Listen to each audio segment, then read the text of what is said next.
Eating songbirds. Nature nuggets. I received some omens last week, 2 omens back to back. I waited for a third to complete the set. Then I got my third and thought it was over. Then I got my fourth. These were bird omens, by the way, just about the most powerful kind. Omens 1 and 2 happened on the morning of the day I drove to my buddy's house for a time of stories, a time of big talking and writing. He's an old friend and one of the few people I'm able to dream talk with. Dream talking is when you limit yourself to talking about things worth talking about. Ghosts, monsters, evil, art, beauty, story, poetry, magic, the meaning of life and personal greatness. I was sitting at home that morning being personally great by reading Emily Dickinson, even though I didn't have to, reading this.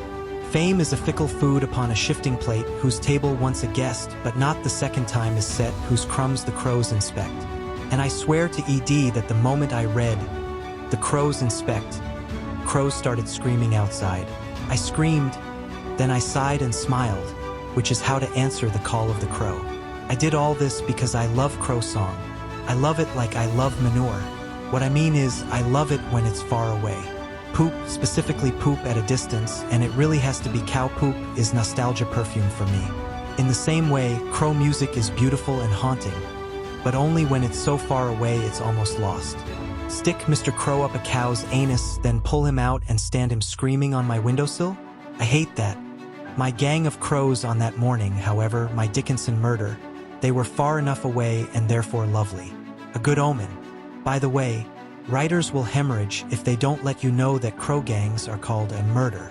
You'll be at a party, discussing your local crow gatherings, and the room's writer will pipe up and say, "Attention, please. Silence, everyone. A pack of crows is called a murder." This makes the writer feel their value with both hands.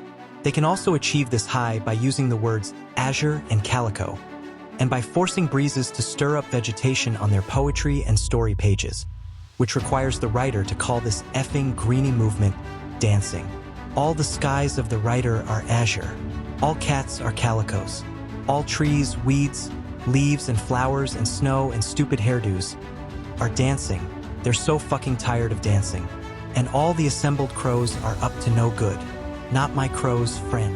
Yes, most crows do mean the big 3, death, murder, and disease. But they can also mean, brace yourself with both hands. For what? For some good old-fashioned good luck. That's what my crows were saying that morning. So I got ready. I've been ready. And when I die, I'll die ready. The second omen occurred when I was walking carward to drive to the house of the dream-talking buddy. I passed the storm drain grate, and a bird flew out of it. It was a chipping sparrow. My wife and I call these darlings mud birds, because they look like mud birds. As far as omens go, chipping sparrows mean absolutely nothing, which isn't true. The chipping sparrow symbolizes happiness, resilience, and community. In other words, he gives you the resilience necessary for tolerating the community, sometimes in the form of keeping far away from it. That means distance, and distance leads to happiness, because all chipping sparrows know that community is kissing cousins to cow shit and crow song. However, since hanging out with my buddy isn't something to tolerate, but to enjoy, I didn't need anything from the sparrow. Still, it was nice to have his blessing.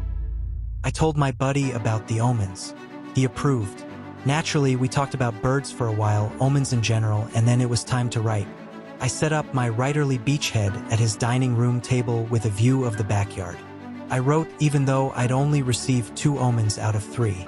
They always come in 3s. I wrote, but I also waited. Then it happened. They happened. 2 turkeys.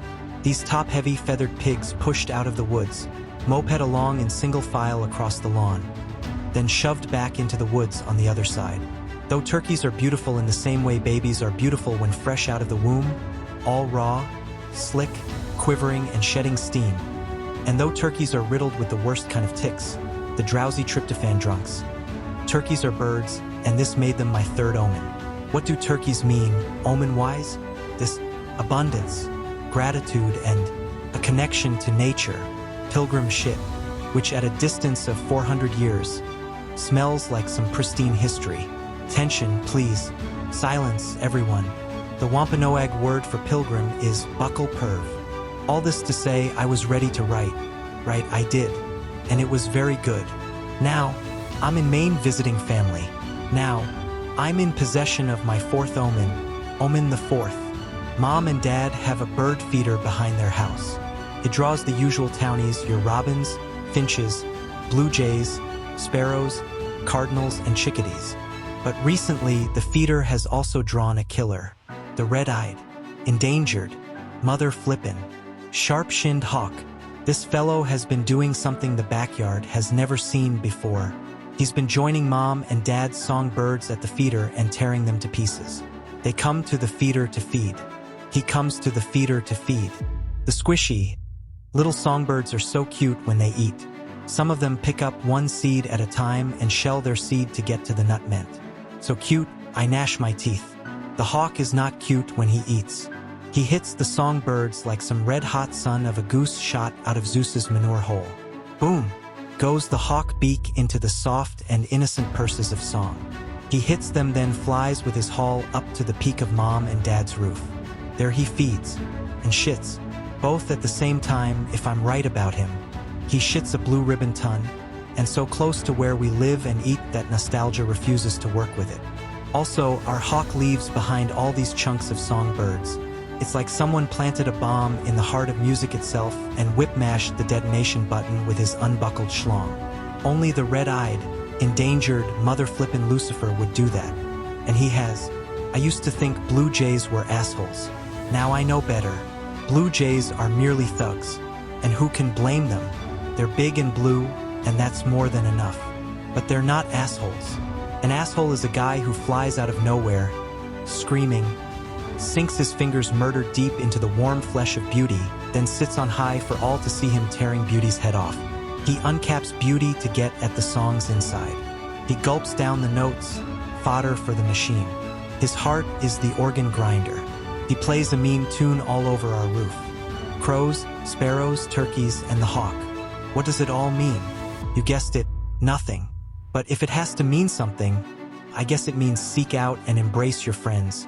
Lucky crow, happy sparrow, the turkey of abundance. But never let the promise of these omens make you forgetful of the hawk. He is the ticking clock. May his scream and shadow remind you to sing songs and be beautiful, and so forth. Dance like flowers in the fucking breeze or whatever, while there's still time, while the skies are still azure.